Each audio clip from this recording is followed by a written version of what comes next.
So tens of millions of Americans will vote by mail this year, and election offices across our great state are ramping up their operations to make sure every voter has a ballot and every ballot gets counted. Our Itai Ha joins us this morning from Santa Ana at one of the largest processing centers in the country. And I imagine, oh my gosh, there the press is going. I love seeing the inner workings. The ballot comes, but we don't know the sausage, how it was made. I know, we love it. So are they doing everything they can to make sure these get out safely and everything's done well? They are. Good morning, Giselle. Yes, Orange County is the 5th largest voting jurisdiction in the country, which is great for Orange County, not so great for the people who have to print ballots during a pandemic. Luckily, they have this huge printer that we're told can print up to 1,000 ballots per minute. Right now, they're printing a voter information guide that will go out to all these voters. Between that and all the ballots, it'll be going on 24/7 until they finish printing 1.7 million mail-in ballots.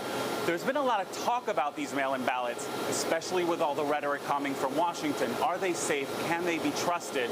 Who better to ask than the people who not only print them, but also receive them and then sort them and then tally them? They've been very busy, as you can imagine. They haven't slept since March or so, but they made some time for us. Take a look.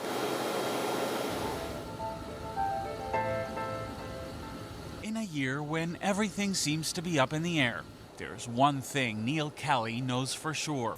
2020 will go down as the most intense election of his career.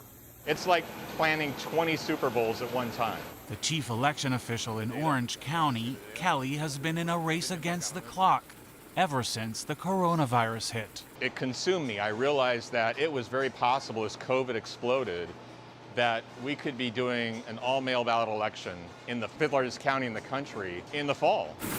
More than 33 million Americans voted by mail in 2016. That number is expected to double this time around, which is why Kelley has set up what he calls a military-style operation to handle the unprecedented tsunami of mail-in ballots. It is hard to describe. It is an enormous amount of pressure. There's a lot weighing on my shoulders. Since March, he's invested more than $1 million upgrading his machines, doubling his capacity, and conducting dry runs like this one to make sure everything is up to snuff. He also ordered a lot more paper, enough to print 1.7 million ballots. We're printing so much that if you laid paper down on the road, it would run all the way to Salt Lake City. President Trump's repeated attacks on the validity of mail-in ballots have fueled concerns among voters. But Kelley insists not only are they secure, they're safer than voting in person. We don't check IDs in California. We're prevented from doing that. We don't compare your signature when you go to vote in person, but we do these things when you're voting through the mail. Completed ballots can arrive up to 17 days after Election Day, as long as they're postmarked by November 3rd. Kelley will then have 30 days to tally the votes. He can't say how long exactly it'll take to count them all. What he can say is what will happen once he's done. Once it's all over, I'm going to relax and drink a beer on the beach somewhere.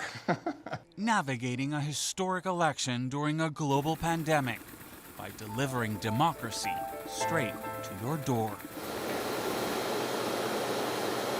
The ballots will go out to voters on October 5th, and Josh, who has been manning this machine here since 6 a.m., will probably be here until then. Guys, back to you in the studio. I bet you he's looking forward to that beer on the beach, too.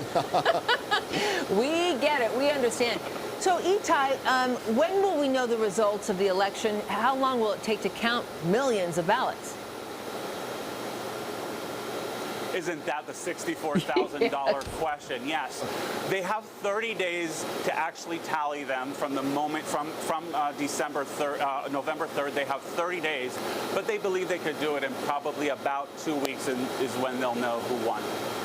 Great. Well, thank you so much. It's so interesting to see how they're done. Oh, the paper going. Care and the safety. You know what else? When you go to a printing press, the smell of the paper. I know. Yeah. I know. I love and cool that. to see that process, how fast it all moves, the machinery. How technology moves a million a minute. That's just wild. That's pretty extraordinary. Well, all right, everybody. Experts say voting by mail is the safest option during the COVID-19 pandemic. And later this hour, we're going to have more on the process from our virtually Rick. Nobody does it like him. That's exactly right. We'll be back.